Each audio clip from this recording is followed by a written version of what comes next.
The rain had been relentless for days, a steady drumming against the window panes that echoed through the quiet, lonely corridors of my old house.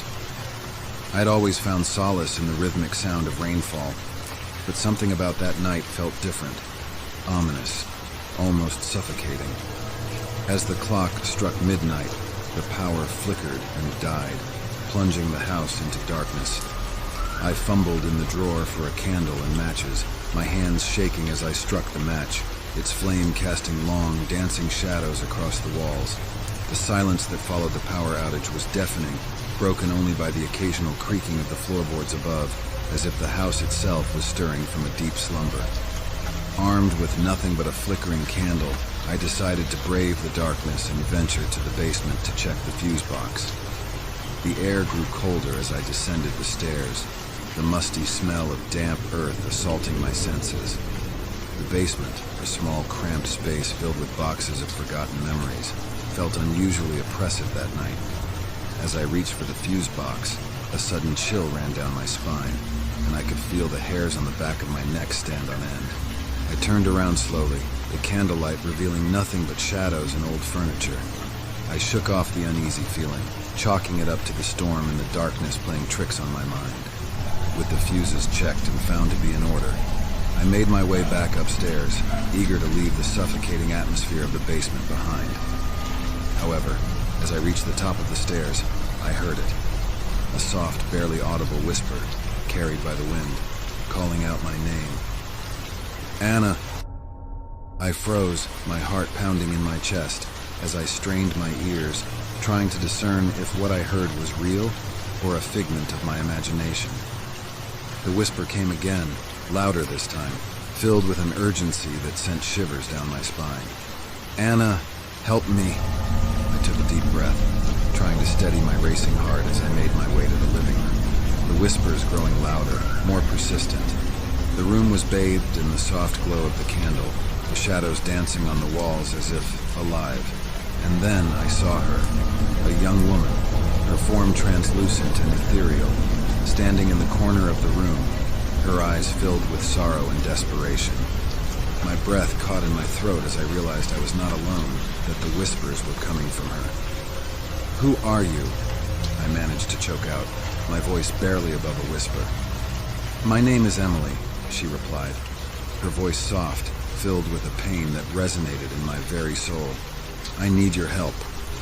I could feel my skepticism and fear battling within me, but the sorrow in her eyes, the pain in her voice, it was all too real. I took a step forward, my body trembling as I asked, "How can I help you?" I was murdered, in this very house many years ago, Emily began, her form flickering as she spoke. My murderer was never caught, and my spirit has been trapped here ever since, unable to find peace. The weight of her words hit me like a physical blow, the air in the room growing heavier as she spoke. I could feel her pain, her desperation, and I knew I had to help her. What can I do? I asked, my voice filled with determination.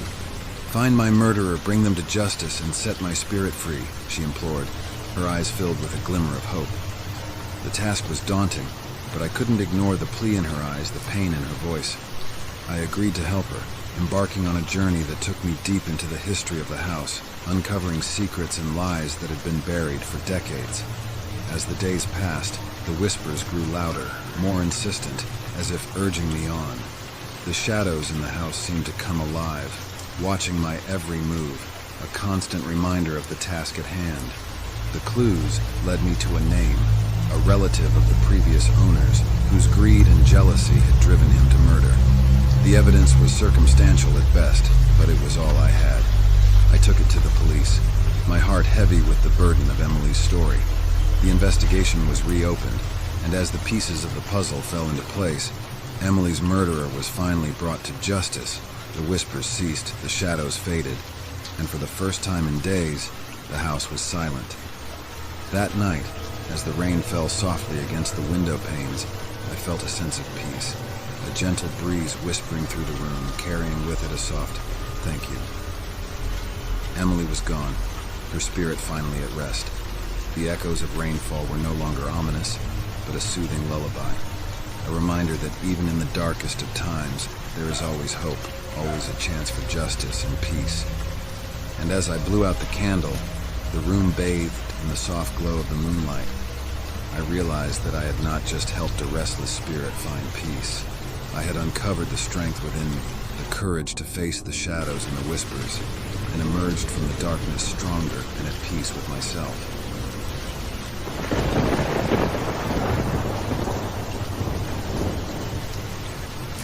The night was dark, and the rain poured down in relentless sheets, obscuring the world beyond my window.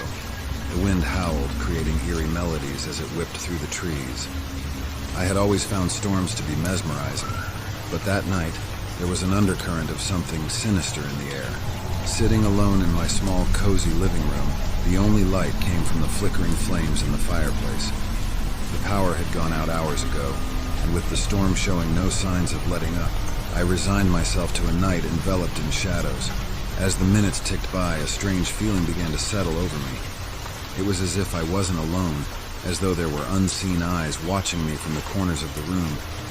I tried to shake off the feeling, telling myself it was just the storm playing tricks on my mind. But then I heard it, a faint whisper, almost drowned out by the roar of the wind and rain. My heart skipped a beat, and I strained my ears, trying to make out the words. The whisper came again, louder this time, a desperate, pleading voice saying, "Help me!" My blood ran cold, and I felt a chill creep up my spine. I stood up, scanning the room, trying to figure out where the voice was coming from. "Who's there?" I called out, my voice shaky.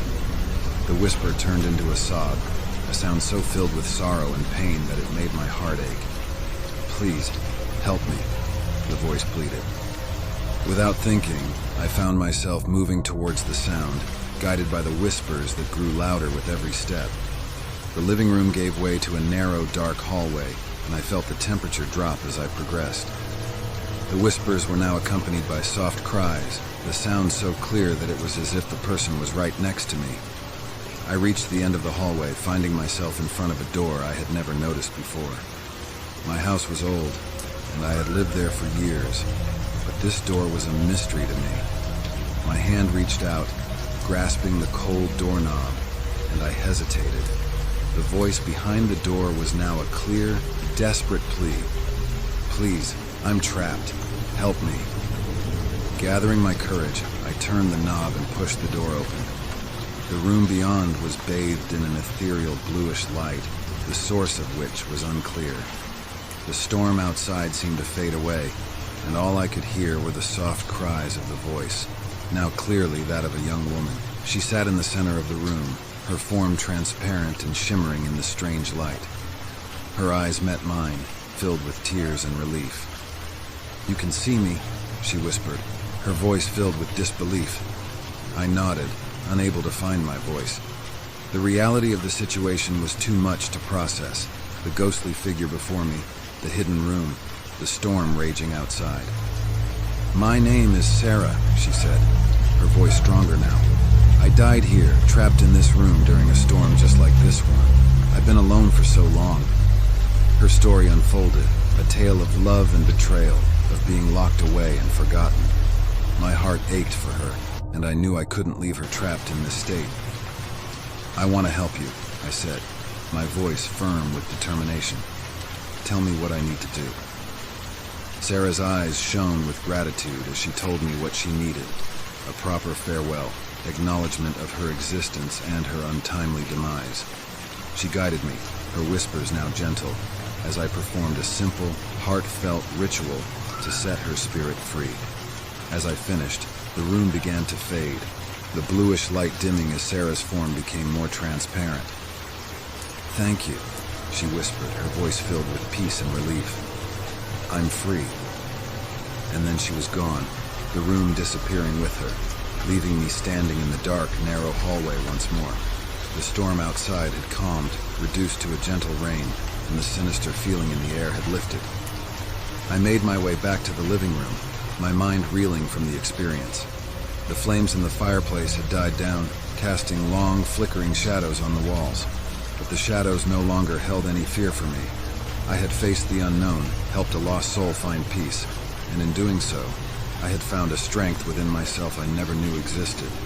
The storm outside had ceased to be a source of fear, now a symphony of rain and wind, a lullaby that whispered of unseen worlds and the spirits that lingered there.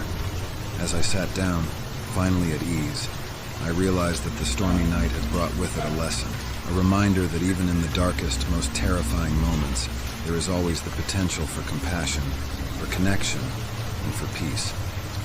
And with that thought, I let the whispers of the storm lull me into a deep, peaceful sleep, knowing that I had made a difference, however small, in the vast, mysterious tapestry of life and death.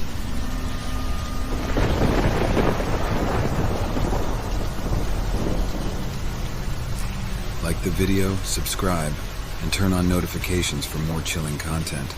Share your spine-tingling stories with us by sending us email on creepedoutcorner@gmail.com to terrify others together. Stay brave, and see you in the next scare.